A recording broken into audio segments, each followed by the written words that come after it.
मैं तो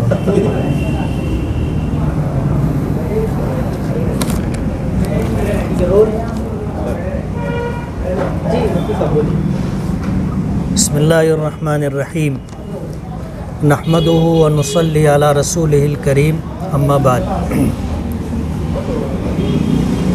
अल्लाह पाक का बहुत बड़ा करम और एहसान है कि 9 करोड़ 20 लाख रुपए के कामों का वर्क ऑर्डर हो चुका है और उसकी लिस्ट मेरे हाथ में है। कहते ना कि थे बालों पर शिकस्ता फ़ज़ा हौसला शिकन, तेरा करम के क़ुव्वते परवास पागे।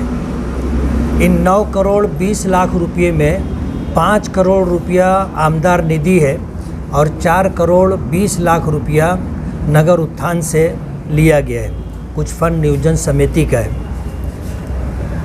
5 करोड़ जो आमदार निधि है उसमें कितने मसाइल, कितनी दिक्कतें आई आपको और आपके ज़रिए पूरे शहर के लोगों को मालूम है। लेकिन तमाम तर दुश्वारियों और रुकावटों के बावजूद अल्लाह का बेपनाह करम है कि अल्लाह ताला ने हमसे काम ले लिया और आज जिन कामों का वर्क ऑर्डर हो चुका है उन कामों का उद्घाटन करने के लिए आप लोगों के ज़रिए हम लोग आज की ये प्रेस कॉन्फ्रेंस ले रहे हैं। बहुत मुमकिन है कल जो है लोकसभा इलेक्शन की आचार संहिता लग जाए, इसलिए इतनी रात में आप हजरात को तकलीफ़ दी गई।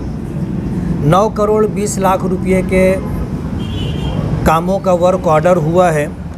उसमें अज़ीज़ कल्लू स्टेडियम में 25,000 स्क्वायर फीट के ऊपर इंडोर स्टेडियम की तामीर होगी और इंडोर स्टेडियम में जाहिर बात है कि 25,000 स्क्वायर फीट की इतनी खुली जगह पर जो है, इतनी बड़ी जगह के ऊपर ये काम हो रहा है, तो उसमें जो है तकरीबन सारे ही खेल उसमें खेले जा सकते। उस इमारत के अंदर सारे ही खेल खेले जा सकते हैं। इस हिसाब से जो है उसमें जो 25,000 स्क्वायर फीट का घेरा होगा उसके बाहर जॉगिंग ट्रैक होगा, बाहर से जॉगिंग ट्रैक होगा। हमारी माँओं और बहनों के लिए जो चहलकदमी करना चाहते हैं, जॉगिंग करना चाहते हैं, उनके लिए इस बात की सहूलत होगी।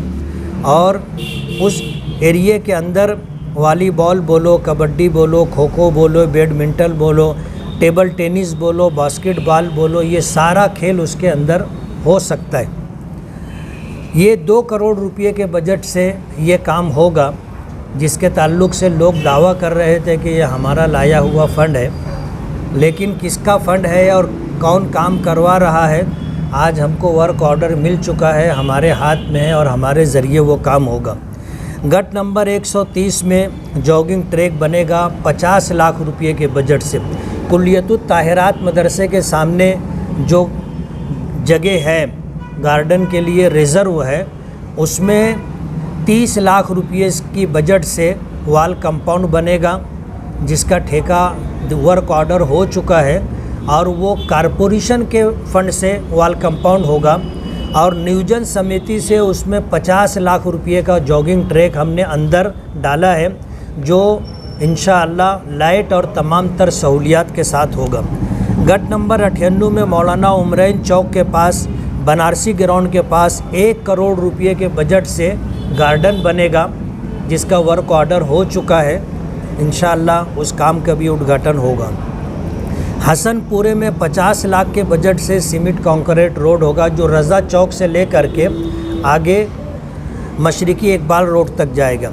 वार्ड नंबर 3 में कुबा मस्जिद वाली गली में सीमेंट कंक्रीट रोड होगा 20 लाख रुपये के बजट से। पवारवाड़ी गट नंबर 111-2, 111-6, 111-5 और 111-3 और 114 2 करोड़ के बजट से ये काम होना है। पवारवाड़ी पुलिस स्टेशन में के पास सीमेंट कंक्रीट रोड इंशाअल्लाह बनेगा और सीमेंट कंक्रीट नाला। बिस्मिल्लाह बाग गट नंबर 117 और 118 में सीमेंट कंक्रीट रोड है 40 लाख रुपये के बजट से। वार्ड नंबर 18 में सीमेंट कंक्रीट रोड है 30 लाख रुपये के बजट से। अख्तराबाद बुदली वाली मस्जिद के पास 30 लाख रुपये के बजट से सीमेंट कंक्रीट रोड है। वार्ड नंबर 6 सूफिया मस्जिद वाली गली 30 लाख रुपए के बजट से सीमेंट कंक्रीट रोड है। आगरा रोड से लेकर मदीनाबाद तक सीमेंट कंक्रीट रोड 20 लाख रुपए के बजट से है। और आगरा रोड से सूरज साइजिंग तक सीमेंट कंक्रीट रोड है 20 लाख रुपए के बजट से। और 1 करोड़ रुपए के बजट से LED लाइट और पोल का काम होगा। नवरंग कॉलोनी से लेकर पवारवाड़ी तक और मिल्लत मदरसे से लेकर के फार्मेसी कॉलेज तक और चंदनपुरी गेट से लेकर मोहन बाबा नगर तक ये यहाँ पोल भी लगेगा और उसमें LED लाइट भी लगेगा। और आप देखेंगे इंशाअल्लाह 120 वाट का जो है वहाँ पर LED लाइट लगाएंगे। आज अपने शहर में जो LED लाइट है वो छोटा है, ये बड़ा लाइट होगा और काफ़ी अच्छी रोशनी देगा। वार्ड नंबर 4 गट नंबर 141-2 में लतीफ़ खान के घर से औसियाल मेडिकल तक सीमेंट कंक्रीट रोड है 30 और सीमेंट कंक्रीट नाला है 30 लाख रुपए के बजट से।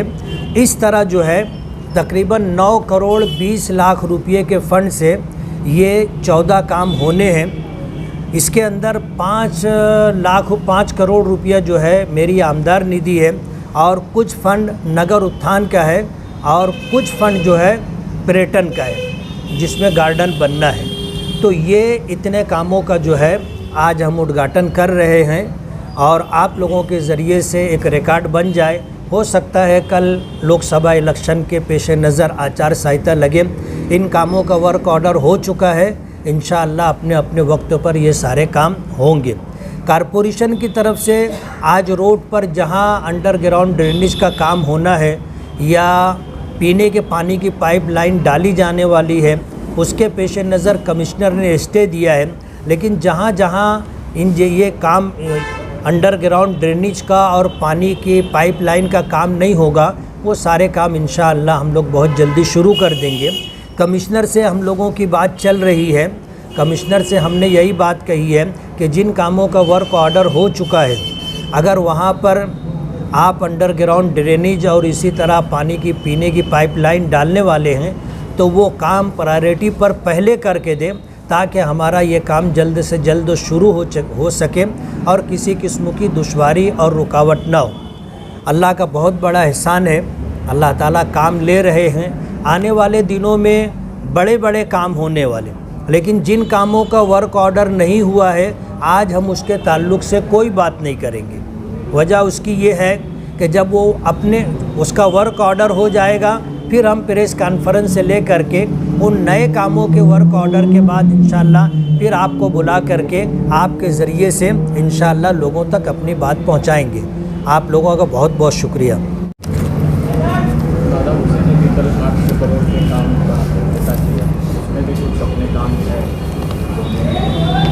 दादा भूसे साहब ने जिन कामों को कल उद्घाटन किया है 800 करोड़ रुपए के कामों का, आज वो सरकार में है, कैबिनेट मिनिस्टर हैं, उनके ज़रिए से काफ़ी सहूलत काफ़ी काम मालेगांव को मिला है। मैं ऐसा मानता हूँ कि ये मालेगांव की तारीख़ में इस वक्त जो काम हो रहा है पहले इतना काम नहीं हुआ और दादा भूसे साहब के मिनिस्टर होने की वजह से सरकार में होने की वजह से ये काम हो रहे हैं और आगे भी अल्लाह की ज़ात से उम्मीद है कि इंशाअल्लाह काफ़ी काम होंगे।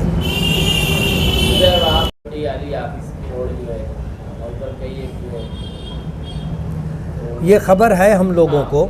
मैं कल आज कमिश्नर को बुलाया था मैं जामे मस्जिद में और बुला करके मैंने यही बात कही है कि नदी के उस पार जो है आपके स्टे होने के बावजूद काम हो रहा है। हम आपकी बेइज्जती नहीं करना चाहते कि आपके स्टे ऑर्डर के बाद हम लोग काम करते रहें, इसलिए हम ये चाहते हैं कि आप खुद ही स्टे ऑर्डर उठा लें ताकि काम करने।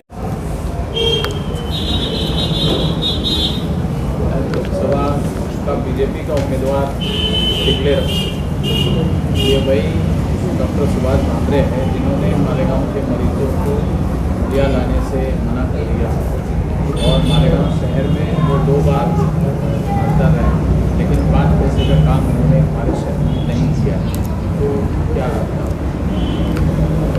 उनकी जो सर्वे रिपोर्ट गई थी बीजेपी की तरफ से, जो सर्वे कराया गया था उसमें नेगेटिव रिपोर्ट गई थी, लेकिन अंधा बाटे रेवड़ी ऐसा मामला है। उन्होंने जो है डॉक्टर सुभाष भामरे साहब को टिकट दिया है और आम नाराज़गी है उनके ताल्लुक़ से। वजह उसकी ये है कि एक एमएलए होने के साथ, एक एमपी होने के साथ उनका जो असर और रसूख रहा कि वो जो है मिनिस्टर भी रहे और मिनिस्टर वज़ीर दिफा रहे, उसके साथ अगर वो चाहते तो मालेगांव के बड़े बड़े काम हो सकते थे। जैसे उन्होंने ये कहा था कि मनमाड़, मालेगांव, धुलिया, शीरपुर रेलवे स्टेशन, अपने रेलवे लाइन डाली जाएगी। अगर ये काम उनके ज़रिए हो गया होता जैसा उन्होंने ऐलान किया था तो काम होता और उनके लिए अच्छी बात होती। इसी तरह अपने नार पार जो पानी का मसला है वो भी उनके ज़रिए से हो जाना चाहिए था, लेकिन वो काम भी नहीं हो सका। और मालेगांव के लोगों को जिस तरह शिकायत है कि उन्होंने मालेगांव को 5 पैसे का भी, 5 रुपये का भी उन्होंने फ़ंड नहीं दिया और कोरोना काल में जो है जिस तरह का सलूक उन्होंने मालेगांव ही नहीं बल्कि यूँ कहिए कि मालेगांव आउटर है और इसी तरह सटाना है, इस तमाम एरिए के मरीज़ों को उन्होंने धुलिया लाने से मना कर दिया था और पूरी कॉन्स्टिट्यूंसी में उनको ले कर के उमूमी नाराज़गी है। और बहुत मुमकिन है कि अगर महाविकास आघाड़ी अच्छा उम्मीदवार दे दे तो उस उम्मीदवार के जीतने के चांसेस हैं। पार्लियामेंट इलेक्शन लड़ूंगा और कहीं ना कहीं यादी में आपका नाम आने के चांसेस कितने, आपने ऐसा कहा? नहीं, मैंने ऐसा नहीं कहा कि यादी के अंदर मेरा नाम आने के चांसेस हैं। मुझसे पूछा गया था कि आप इलेक्शन लड़ेंगे, तो मैंने उस वक्त जो बात कही थी आपके पास रिकॉर्ड होगी कि मैं एक पार्टी से एमएलए हूँ। अगर पार्टी फ़ैसला लेती है इस सिलसिले में और मुझे उम्मीदवारी देती है तो देखेंगे। यानी मैंने उस वक्त आमादगी नहीं जाहिर की थी कि मैं इलेक्शन लड़ूंगा। आने वाला वक्त आएगा, उस वक्त फ़ैसला करेंगे। कांग्रेस ने अभी तक उम्मीदवार उनका जाहिर नहीं किया, क्या ये उनकी कमजोरी है या फिर उम्मीदवार नहीं? अब ये तो उनका अपना दाखिली मसला है कि कांग्रेस पार्टी, महाविकास आघाड़ी जिसमें कांग्रेस है, एनसीपी है और उद्धव ठाकरे जी की जो है शिवसेना है, इन्होंने अभी तक अपना उम्मीदवार डिक्लेयर नहीं किया है। दोनों बातें हो सकती है, कोई मजबूत उम्मीदवार वो देख रहे होंगे और मजबूत उम्मीदवार मिलने पर वो उम्मीदवार डिक्लेयर करेंगे। अभी ये सीट जो है कांग्रेस की है, बहुत मुमकिन है कि इसमें कुछ तब्दीली भी हो जाए कि एनसीपी या शिवसेना को ये सीट दे दी जाए।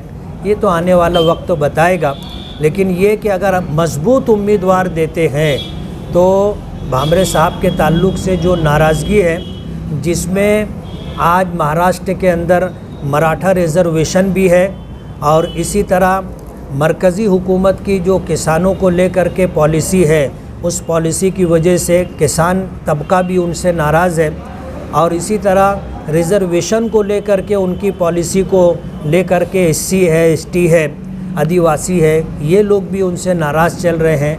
महंगाई का भी मुद्दा है, नौकरी का भी मुद्दा है।